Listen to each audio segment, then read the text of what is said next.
অমানবিক রাজপথ, রাস্তায় পড়ে যন্ত্রণায় কাতরাতে থাকা দুটি প্রাণ, একটু সাহায্যের আবেদন, পাশ কাটিয়ে চলে যাওয়া একের পর এক গাড়ি। ফের একবার এই আধুনিক সমাজের অমানবিক রূপ দেখল গোটা দেশ। ঘাটকিগুনি টানেল, সোমবার এই অমানবিক ঘটনার সাক্ষী থাকল জয়পুরের এই অন্যতম ব্যস্ত টানেল। সিসিটিভি ফুটেজে ধরা পড়ল সেই ছবি। স্ত্রী এবং দুই ছেলে মেয়েকে সঙ্গে নিয়ে বাইকে করে টানেল দিয়ে যাচ্ছিলেন জয়পুরেরই বাসিন্দা কানহাইয়ালাল। আচমকাই তাঁদের বাইকে ধাক্কা মারে একটি লরি।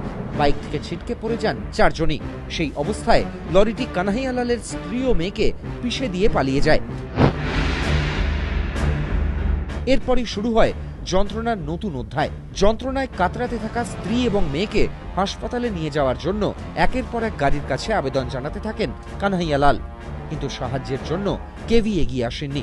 আরতি উপেক্ষা করে গতি বাড়িয়ে বেরিয়ে যায় একের পর এক গাড়ি। কানহাইয়ালালের সামনেই ছটফট করতে করতে মারা যান তার স্ত্রী এবং মেয়ে। চোখের সামনে মা এবং দিদিকে প্রাণ হারাতে দেখল এই একরত্তি প্রাণ। ঘণ্টাখানেক পরে হাজির হয় পুলিশ, কিন্তু ততক্ষণে সব শেষ। সিসিটিভি ফুটেজের সূত্র ধরেই ঘাতক ট্রাকটির এখন খোঁজ চালাচ্ছে পুলিশ। এবিপি আনন্দ।